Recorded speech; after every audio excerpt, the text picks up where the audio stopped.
Hi. Bigg Boss season 7 live ആയിരുന്നാലും episode ആയിരുന്നാലും ഇന്നത്തത് കിടുക്കാച്ചി സംഗതിയായിരുന്നെന്ന് തോന്നിയിട്ടുണ്ട്. ഇന്ന് ഒരുപാട് ഇഷ്യൂസ് ഉണ്ട് കേട്ടോ അതിനകത്ത്. ഷാനവാസ് ഫാമിലിയെ കണ്ട ശേഷമുള്ള ഷാനവാസിൻ്റെ ഒരു മാറ്റം, ആകെ മൊത്തം കുറേ ട്രബിൾസ്, കുറേ കളിയാക്കലുകൾ, കുറേ ഫൺ മൂഡ്. ഇപ്പം വേറൊന്നും ഇല്ലല്ലോ, ഈ ടാസ്കുകൾ വേറൊന്നും കൊടുക്കുന്നില്ലല്ലോ. ഫാമിലി വീക്കാണ്, അപ്പം മൊത്തം ഫാമിലീസ് വരുന്നതാണ്. അപ്പോൾ ഫാമിലിയോട് ഇവരോടുള്ള ഒരു അറ്റാച്ച്മെൻറ്റ് എങ്ങനെയാണെന്നുള്ളതാണ്. ഇന്ന് അക്ബറിൻ്റെ, ആദില നൂറയുടെ കൂടെ സാബുമാൻ പുള്ളിക്കാരൻ്റെ, ഈ 3 പേരുടേതാണ് വന്നത്. ഇതിൽ അക്ബറിൻ്റെ വന്നതിനെ പറ്റി ഒരു എക്സ്പ്ലനേഷൻ തരാം. അതായത് അക്ബറിൻ്റെ ഉമ്മ വരുമ്പോൾ തീർച്ചയായിട്ടും എങ്ങനെയായിരിക്കും ബിഹേവ് ചെയ്യുക എന്നുള്ളത് എനിക്കൊരു ചെറിയ ഡൗട്ട് ഉണ്ടായിരുന്നു. ഉമ്മയും മോനും തമ്മിലുള്ള ബോണ്ടിങ് കാണാൻ പറ്റുന്നുണ്ട്. ഭയങ്കര സ്വീറ്റ് ആയിരുന്നു അത്. അക്ബർ എന്ന വ്യക്തി എനിക്ക് പേഴ്സണലി ഇഷ്ടമില്ല എങ്കിൽ പോലും, അവൻ്റെ അഹങ്കാരം ഇഷ്ടമില്ല എങ്കിൽ പോലും, അമ്മയോടുള്ള അവൻ്റെ ആ സെൻറ്റിമെൻറ്റ്സ് ഭയങ്കരമായിട്ട് എനിക്ക് ഭയങ്കര സന്തോഷം തോന്നി. ബിക്കോസ് അങ്ങനെയാണ് കേട്ടോ, ഞാനും എൻ്റെ മകനും ഇങ്ങനെ തന്നെയാണ്. കുറേ ദിവസം പിരിഞ്ഞിരിക്കുന്ന കാര്യം ഭയങ്കര ബുദ്ധിമുട്ടുള്ള കേസാണ്. ഒരു 2-3 ഡേയ്സ് ആണെങ്കിൽ പോലും എൻ്റെ കുട്ടി ഭയങ്കരമായിട്ട് കരയും. എനിക്കും അത്രയും സങ്കടമാണ്. അപ്പോൾ അത് നമ്മൾ ഈ കുഞ്ഞുങ്ങളോടുള്ള നമ്മുടെ ഒരു അറ്റാച്ച്മെൻ്റ് ആണ് അതിനകത്ത് കണ്ടത്. അയാൾക്ക് ഭയങ്കര ഇഷ്ടം ഉമ്മയെ, അത് മനസ്സിലാവുന്നു. അതുകൊണ്ടാണ് ഉമ്മ പെട്ടെന്ന് തന്നെ മകൻ്റെ പേരിൽ ഇങ്ങനെ റോങ് സ്റ്റേറ്റ്മെൻ്റ് ഒക്കെ വരുന്നത് കൊണ്ട് മകനെ വിളിച്ച് വിലക്കിയെന്ന് മനസ്സിലാകുന്നു. പക്ഷേ ഒരു പേഴ്സൺ എന്ന നിലയിൽ പടു മോശമാണെന്നുള്ളത് മനസ്സിലാകുന്നുണ്ട്. എങ്ങനെയെന്നറിയാമോ, വൈഫുമായിട്ട് സംസാരിക്കുന്നു. വൈഫാണോ അല്ലെന്ന് എനിക്കറിയത്തില്ല, വൈഫ് ആയിട്ടില്ല എന്ന് തോന്നുന്നു. മാരേജ് നോട്ട് അറ്റ് നിക്കാഹ്, wife, it's A kind of wife. അപ്പോൾ പുള്ളിക്കാരത്തിയായിട്ട് സംസാരിച്ചുകൊണ്ടിരിക്കുന്നു. പുള്ളിക്കാരത്തി അങ്ങ് ബൂസ്റ്റപ്പ് ചെയ്യുന്നു. ഒരു കാരണവശാലും ഇത്രയും ഒരു വൃത്തികെട്ടവനിക്ക് വന്നു ചേരാൻ പറ്റിയ പെണ്ണേ അല്ലാതെന്ന് തോന്നും. അമ്മാതിരിയാണ് എനിക്ക് അക്ബറിൻ്റെ ഭാര്യയെ പറ്റി പറയാനുള്ളത്. അവൾ പുറത്തുള്ളതൊന്നും പറയാതെ കൃത്യമായി അവനോട് കാര്യം പറഞ്ഞു കൊടുക്കുന്നുണ്ട്. അങ്ങനെ ചാടമാടയായിട്ടൊന്നുമല്ല, അവനെ ബൂസ്റ്റ് ചെയ്യുകയാണ്. പക്ഷെ അവൻ്റെ ആ പുച്ഛഭാവം ഉണ്ടല്ലോ, അത് സത്യം പറഞ്ഞു കഴിഞ്ഞാൽ അത് ഒരുപാട് കാലമൊന്നും ഉണ്ടാകത്തില്ല കേട്ടോ. ഈ പെണ്ണിന് അവനോടുള്ള ക്രേസ് നഷ്ടപ്പെടുന്ന ദിവസം അടി വാങ്ങിക്കോളേന്ന്, അതാ എനിക്ക് ഫീൽ ചെയ്തത്.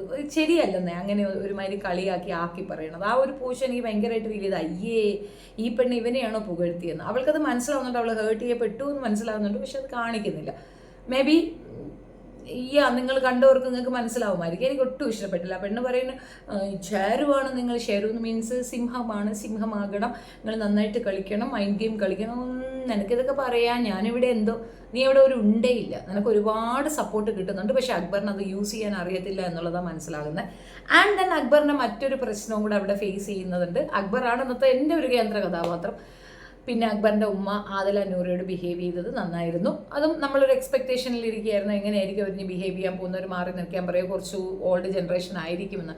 അതൊക്കെ തന്നെയാണ്. പക്ഷെ അവരെ ബ്രെയിൻ വാഷ് ചെയ്തിട്ടായിരിക്കും കൊണ്ടുവന്നിട്ടുണ്ടാവുക. സ്പെഷ്യലി ഈ ഒരു എപ്പിസോഡിനകത്തേക്ക് ദിയാസന ഉള്ളത് കൊണ്ട് തന്നെ പുറത്ത് വെച്ച് ദിയാസന അവരുമായി സംസാരിച്ചിട്ടുണ്ടാവാം, അവരോട് കാര്യങ്ങൾ പറഞ്ഞ് മനസ്സിലാക്കിയിട്ടുണ്ടാകാം. അതങ്ങനെയാണ്. ഇപ്പം ഈ നൂറയുടെ പേരൻസിനെ വിളിക്കണമെന്നുള്ള രീതിയിൽ കുറേ പേര് നമ്മളെയൊക്കെ കൺവിൻസ് ചെയ്യാൻ വന്നിട്ട്, നമ്മൾക്കൊക്കെ അറിയാം, നമ്മൾ പരിചയങ്ങളൊക്കെ ഉള്ളത് കൊണ്ട് അവരെ ഒന്ന് കൊണ്ടുവരാൻ വേണ്ടിയിട്ട് നമ്മളെ അവിടെ നിന്ന് ക്രൂ എന്നൊക്കെ വിളിച്ചപ്പോഴത്തേക്ക് പല രീതിയിലുള്ള ഭീഷണികളൊക്കെയാണ് ഉണ്ടായിരുന്നത്. അപ്പോൾ ആ ഭീഷണികളൊക്കെ അവിടെയും കൊടുത്ത് കാണും. അതിൻ്റെ ഒരു ആഫ്റ്റർ എഫക്റ്റ് ആയിരിക്കാം. പുള്ളിക്കാരത്തി വന്നിട്ട് ഭയങ്കര സ്നേഹമായിട്ടാണ് ആദില നൂറയുടെ അടുത്തൊക്കെ ബിഹേവ് ചെയ്തത്. ആൻഡ് വീട്ടിലേക്ക് വരാനൊക്കെ ക്ഷണിച്ചിട്ട് പോയിട്ടുണ്ട്. അപ്പോൾ അവർ ചെയ്ത ഒരു മിസ്റ്റേക്ക് അവരവിടെ തിരുത്തിയിട്ടാണ് പോകുന്നത്. അത് ശരിയാണ്. ആദില നൂറയൊക്കെ ക്ഷണിച്ച് അവർ ചെയ്തതിനെയൊക്കെ വളരെ ന്യായീകരിക്കാൻ ദിയാസനയ്ക്കും പറ്റും, അക്ബറിനും പറ്റും. കാരണം അവരുടെ വീട്ടിലെ പെൺകുട്ടികളല്ലല്ലോ, അത് മറ്റൊരു വീട്ടിലെ പെൺകുട്ടികളല്ലേ. അപ്പോൾ അത് നോർമലൈസ് ചെയ്യാൻ അവരെ കൊണ്ട് പറ്റുമായിരിക്കും. അത് യാസ് യൂഷ്വൽ. അതൊരു വലിയ ഗ്രേറ്റ് തിങ് ആണോ എന്ന് വെച്ചാൽ ഫീലിംഗ് 1 ലോഡ് 1.5 ലോഡ് വേണ്ട, ഒരു 2 ലോഡ് പുച്ഛം അങ്ങ് കയ്യിൽ തന്നേക്കുന്നു, അത്രയേ ഉള്ളൂ. പിന്നെ യൂഷ്വലി കൊണ്ടുവന്ന ഫുഡ് ഷെയറിങ്, കെയറിങ്, ഉമ്മ വെപ്പ്, എനിക്ക് പൂതി തീർന്നില്ല എന്ന് പറഞ്ഞുകൊണ്ടുള്ള കെട്ടിപ്പിടുത്തമൊക്കെ കൊള്ളാം കേട്ടോ. അക്ബർ നല്ല ഭാഗ്യം ചെയ്ത പയ്യനാണ്, നല്ല പേരൻ്റാണ്. പേരൻ്റ് മീൻസ് അമ്മ ഭയങ്കര സ്നേഹമാണ്. അത് കണ്ടപ്പോൾ നമുക്കിപ്പോൾ ഞാനൊരു അമ്മയാണ്, എൻ്റെ മകൻ അങ്ങനെ പിരിഞ്ഞൊക്കെ ഇരിക്കുന്നത് ഭയങ്കര സങ്കടമുള്ള കാര്യമാണ്. അപ്പോൾ അതുകൊണ്ട് തന്നെ പക്ഷേ മകനെ വളർത്തിയിൽ എവിടെയോ അമ്മയ്ക്ക് പിഴവ് പറ്റിയിട്ടുണ്ട്. സ്ത്രീകളെ തീരെ ബഹുമാനിക്കാൻ അറിയാത്ത വെറും ഒരു മൊണ്ണയാണ് ആ ചെറുക്കൻ എന്നുള്ളതാണ് എനിക്ക് എപ്പോഴും തോന്നിയിട്ടുള്ളത്. എനിക്ക് ഇഷ്ടമേ അല്ല അക്ബറിനെ, എന്താണെന്ന് എനിക്കറിയത്തില്ല. പല പ്രാവശ്യവും അവൻ്റെ ആറ്റിറ്റ്യൂഡും അവൻ്റെ ആളുകളോടുള്ള ഒരു നടപടി ഒന്നും ശരിയില്ല. എല്ലാം ഒരു പുച്ഛഭാവമാണ് അവനിക്ക്. ഇപ്പോൾ ബിന്നിയുടെ ഭർത്താവ് പറഞ്ഞു, നല്ലൊരു കാര്യമാണ്, അവളെ ഏറ്റവും സന്തോഷിക്കുന്ന ഒരു കാര്യമാണ്. ആൻഡ് ചില വിഷയങ്ങളൊക്കെ ഹിസ്റ്റോറിക്കലാണ്. കാരണം പുള്ളിക്കാരൻ ആദ്യമായിട്ട് ഒരു ഹസ്ബൻഡ് വൈഫ് അതിനകത്ത് വന്ന്, ആദ്യമായിട്ടെന്ന് പറയുമ്പം ഈ കണ്ടസ്റ്റൻ്റെ ഹസ്ബൻഡ് വരുന്നത് ആദ്യമായിട്ടാണ്. ഇതിനു മുമ്പ് ഫിറോസും വൈഫും ഉണ്ടായിരുന്നു. പക്ഷേ ഇങ്ങനെ ഒരു സിറ്റുവേഷൻ ആദ്യമായിട്ടാണ്. ആൻഡ് ദെൻ 50 days അപ്പാർട്ട് അവർ കാണുന്നു, അവരൊന്നിച്ച് നിൽക്കുന്നു. അപ്പം അതൊക്കെ കുറച്ച് നല്ലൊരു സംഗതിയാണ്. അതിനെ ഒന്ന് പുകഴ്ത്തുന്നതിന് പകരം ഈവൻ അക്ബർ പറഞ്ഞ എന്താണെന്ന് പറഞ്ഞു കഴിഞ്ഞാൽ ചിലപ്പോൾ നീ ഒപ്പം പോകാൻ വേണ്ടിയിട്ടായിരിക്കും ഇങ്ങനൊരു സാധനം. അത് എത്രത്തോളം ഹേർട്ട് ചെയ്യും. അവർക്ക് ഉണ്ടായ സന്തോഷം മുഴുക്ക 0 ഡിഗ്രിയിലേക്ക് പോകാൻ ഒറ്റ കാര്യം മതി എന്നുള്ളതാണ് വസ്തുത. സോ അതൊരു വിഷയം. പിന്നെ അല്ലാതെ തന്നെ ആദിലേരെടുത്ത് നിന്നെ കാണാൻ ദിയാസനയല്ലേ വരുന്നത്. ഫാക്റ്റ് ആയിരിക്കാം, പക്ഷെ ഒരാളെ ഹേർട്ട് ചെയ്തുകൊണ്ട് നമ്മൾ വലിയ ഉപ്പാപ്പാവുന്നതിനോടൊന്നും എനിക്ക് പൊരുത്തമില്ല. പ്രത്യേകിച്ച് അങ്ങനെ ഒരു പ്രഷർ കുക്കറിനകത്ത് കിടക്കുന്ന ഒരു അവസ്ഥയിൽ. ഇപ്പം നമ്മൾ പുറത്തൊക്കെ ആണെങ്കിൽ നമ്മൾ മറ്റൊരാളെടുത്ത് സംസാരിക്കും, കംഫർട്ട് സോണിലേക്ക് പോകും. ഇത് ഈ ഒരു പ്രഷർ കുക്കർ ഫോമിൽ കിടക്കുന്നവർ പരസ്പരം കുറച്ച് സിമ്പതി കാണിക്കണം എന്നുള്ളതാണ് എൻ്റെ ഒരു പേഴ്സണൽ അഭിപ്രായം. അപ്പോൾ അക്ബർ എന്ന വ്യക്തിയുടെ ഒരു 0 ലെവൽ അവിടെ തെളിഞ്ഞു എന്നുള്ളതാണ്. പിന്നെ ഇതിന് ശേഷം ലാസ്റ്റ് മിനിറ്റിലൊരു വഴക്കുണ്ട്. അത് ഇന്നത്തെ എപ്പിസോഡിൽ കാണിച്ചതാണ്. ഒനിലിന് അഭിപ്രായം പറയുന്നിടത്ത്, അതായത് ഒനിൽ ടാർഗറ്റ് ചെയ്യുന്നത് ഷാനവാസിനെയാണ്. ഇതൊരു ഫുഡിനെ ബേസ് ചെയ്തിട്ടുള്ളതാണ്. അപ്പോൾ അതിനകത്ത് ഇവൻ്റെ ഡ്യുവൽ പേഴ്സണാലിറ്റി അല്ലെങ്കിൽ എന്താ പറയണേ, ഈ ഡ്യുവൽ ഫാദർ സിൻഡ്രോം അവിടെ പ്രൂഫ് ആവുന്നുണ്ട്. ഞാൻ ഉമ്മായി പറയുന്നതല്ല, ബട്ട് ഇറ്റ്സ് എ ഫാക്ട്. ഇങ്ങനെയൊക്കെ ചെയ്യുന്നവന്മാർക്ക് അങ്ങനെയൊക്കെയുള്ള മറുപടിയെ കൊടുക്കാൻ പറ്റുള്ളൂ. അക്ബറിൻ്റെ ഏറ്റവും വൃത്തികെട്ട, ഏറ്റവും മോശപ്പെട്ട ഒരു സാധനം അവിടെ പൊങ്ങി വന്നിട്ടുണ്ടെന്നാണ്. അത് ഷാനവാസ് ഐഡൻറ്റിഫൈ ചെയ്യുന്നുണ്ട്, ഷാനവാസ് ശരിക്ക് കൊടുക്കുന്നുണ്ട്. അത് അക്ബറിന് കിട്ടാവുന്നതിൽ വെച്ച് മാക്സിമം നല്ലൊരു കൊട്ടാണ് ഷാനവാസ് കൊടുക്കുന്നത്. ഫുഡിൻ്റെ ഫുഡ് കൈവിട്ട് വരികയാണ് ആര്യനും ഷാനവാസും കൂടെ. അപ്പം അതിനകത്തേക്ക് സെലക്റ്റീവ് കഴുകൻ എന്നാണ് ഷാനവാസ് അക്ബറിനെ വിളിക്കുന്നത്. അപ്പോൾ അത് കറക്റ്റാണ്, സെലക്റ്റീവ് കഴുകൻ തന്നെയാണ് അക്ബർ എന്നുള്ളത് എനിക്ക് മനസ്സിലായ കാര്യമാണ്. അപ്പോൾ അതും ഇന്നത്തെ അക്ബറിന് കിട്ടിയ പണിയാണ്.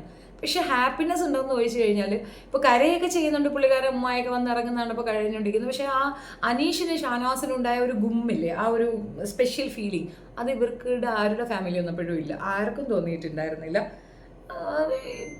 ഇറ്റ്സ് ഓക്കെ, അത്രയേ ഉള്ളൂ. ഫാമിലി കാണുന്നു, സന്തോഷപ്പെടുന്നു. പ്രത്യേകിച്ച് അക്ബറിൻ്റെത് ഭയങ്കരമായിട്ടൊരു എന്തോ സംഭവമാക്കി കാണിക്കാൻ ഒരു ശ്രമമൊക്കെ നടത്തുന്നുണ്ട്. ഇറ്റ്സ് നോട്ട് വർത്ത്, അത്രയേ ഉള്ളൂ. അവന് ഹ്യൂമാനിറ്റി ഉണ്ടോ എന്ന് ചോദിച്ചു കഴിഞ്ഞാൽ ഇല്ലയെന്ന് ഞാൻ പറയും. ഇത്രയൊക്കെ ഉമ്മായെ സ്നേഹിക്കുന്ന, ഉമ്മായെ റെസ്പെക്റ്റ് ചെയ്യുന്ന, ഉമ്മായോട് ഇത്ര സ്നേഹമുള്ള ഒരുത്തൻ സ്ത്രീകളെ ഇങ്ങനെ അവഹേളിക്കത്തില്ല. അതപ്പോൾ കാണിക്കുന്നതായിട്ടാണ് എനിക്ക് ഫീൽ ചെയ്തത്. എൻ്റെ പേഴ്സണൽ അഭിപ്രായം പറയുന്നതിനും അമ്മമാരെ പ്രണയിക്കുന്ന അല്ലെങ്കിൽ അമ്മമാരോട് ഏറ്റവും ഇഷ്ടമുള്ള മക്കൾ ഒരു കാരണവശാലും മറ്റൊരു സ്ത്രീയെ ഉപദ്രവിക്കാനോ മോശം പറയാനോ ഇൻസൾട്ട് ചെയ്യാനോ പോവില്ല. കാരണം ആ അമ്മമാരോട് അത്രയും ബോണ്ടിങ് ഉള്ള മക്കളാണെങ്കിൽ അത് അങ്ങനെ തന്നെ ഉണ്ടാവുള്ളൂ. ഞാൻ ഒരുപാട് പേരെ പറഞ്ഞു, വിഷ്ണു പാസി എന്നൊക്കെ പറഞ്ഞിട്ടൊരു യൂട്യൂബർ ഉണ്ട്, പുള്ളിയെ കണ്ടു നോക്ക്. അങ്ങനെ കുറേ യൂട്യൂബേഴ്സ് ഉണ്ട് അമ്മമാരെ കൺസേൺ ചെയ്തിട്ട് തന്നെ ഇവിടെ വ്ളോഗ് ചെയ്യുന്ന ഒരുപാട് പേരുണ്ട്. അവരെയൊക്കെ കണ്ടു നോക്ക്. അവരൊരു മറ്റ് സ്ത്രീകൾ അങ്ങനെ അവഹേളിക്കാൻ പോവില്ല. അമ്മയോടുള്ള കൺസേൺ ആണ്, അമ്മ അങ്ങനെ വളർത്തുന്നത് കൊണ്ടാണ്. അപ്പോൾ ഇവർക്ക് അത് പറഞ്ഞു കൊടുക്കാനുള്ള ഇതുണ്ടായിരുന്നില്ലെന്ന് തോന്നുന്നു. എന്തായാലും ഭയങ്കര ബോറിംഗ് ആയിരുന്നു. ആൻഡ് ഫാമിലി ഈസ് ഫാമിലി, അത്രയേ ഉള്ളൂ. അതിനപ്പുറം ഇവർക്കൊക്കെ ഒരു സ്പെഷ്യാലിറ്റി ഉണ്ടോ എന്ന് ചോദിച്ചാൽ എനിക്ക് അങ്ങനെയൊന്നും ഫീൽ ചെയ്തിട്ടില്ല. സോ എൻ്റെ ഒപ്പീനിയൻ ഇതാണ്. അക്ബറിന് നിന്ന് കിട്ടാവുന്നതിൻ്റെ മാക്സിമം കിട്ടിയിട്ടുണ്ട്. ലാസ്റ്റ് മിനിറ്റ് ഷാനവാസ് വന്ന് ശരിക്കും അങ്ങോട്ട് അക്ബറിന് കൊടുക്കുന്നുമുണ്ട്. അത് നന്നായിരുന്നു, നല്ല ഒരു ഇത് എന്നാണ് എനിക്ക് അതിനകത്ത് പറയാനുള്ളത്. ഇത് കിട്ടേണ്ടത് തന്നെയാണ് 2 എണ്ണം അങ്ങോട്ട് കൊടുത്തതെന്നാണ് ഫീൽ ചെയ്തത്. എല്ലാം കൊണ്ടും ഫാമിലി വീക്ക് കുറച്ചുകൂടെ ജോറാവുന്നുണ്ട്. ആൻഡ് അവർ കൊണ്ടുവരുന്ന ഫുഡ് ഷെയറിങ്, അതിനെ തുടർന്നുള്ള തർക്കങ്ങൾ ഒക്കെ കൊണ്ട് ഇന്നത്തെ എപ്പിസോഡ് ധന്യം, അത്രയേ ഉള്ളൂ. ഏതായാലും ശവന്തീനി എന്നും പിന്നെ സെലക്റ്റീവ് കഴുകൻ എന്നും ഒക്കെ ഉള്ള നല്ല പേരുകൾ അക്ബറിന് കിട്ടിയിട്ടുണ്ട്. ആപ്റ്റായ കറക്റ്റായ പേരുകളാണ്. ഈ ആര്യൻ എഗൻസ്റ്റ് ആയിട്ടൊക്കെ ആണെങ്കിൽ അക്ബർ വായി തുറക്കത്തില്ല. ഒനിൽ, ആര്യൻ, അക്ബർ ഇവർ 3 പേരും കൂടെ ഇരുന്നു കൊണ്ട് ഈ ഫുഡ് എടുത്തതിനെ കുറിച്ചിട്ടൊരു സംസാരം വരികയാണ്. ആദ്യം ഫുഡ് എടുത്തത് ആര്യനാണ്. അപ്പോൾ ആര്യൻ ചെയ്തത് തെറ്റ് എന്ന് അവിടെ വായി തുറക്കാതെ മിണ്ടാതിരിക്കുകയാണ്. എടുത്തത് ഷാനവാസ് ആയതുകൊണ്ടാണ് ഓനിൽ അതിനകത്ത് വലിയ ഡയലോഗ് പറയുന്നത്. പക്ഷെ ആര്യനെ പറയേണ്ടി വരും എന്നുള്ളത് കൊണ്ട് പിന്നെ അക്ബർ കുറച്ച് മൗനമായിട്ടിരിക്കുന്നു. ആകെ മൊത്തം ഇനിയിപ്പോൾ ആര്യൻ്റെ പേരൻസ് ഒക്കെ വരുമ്പോഴത്തേക്ക് ഏകദേശം കുറച്ചുകൂടെ കാര്യങ്ങൾ വ്യക്തമാകും എന്നുള്ളതാണ് വസ്തുത. അക്ബറിനെതിരെ നല്ലൊരു പാര വെച്ചിട്ട് പോകുന്നുണ്ട് ദിയാസന.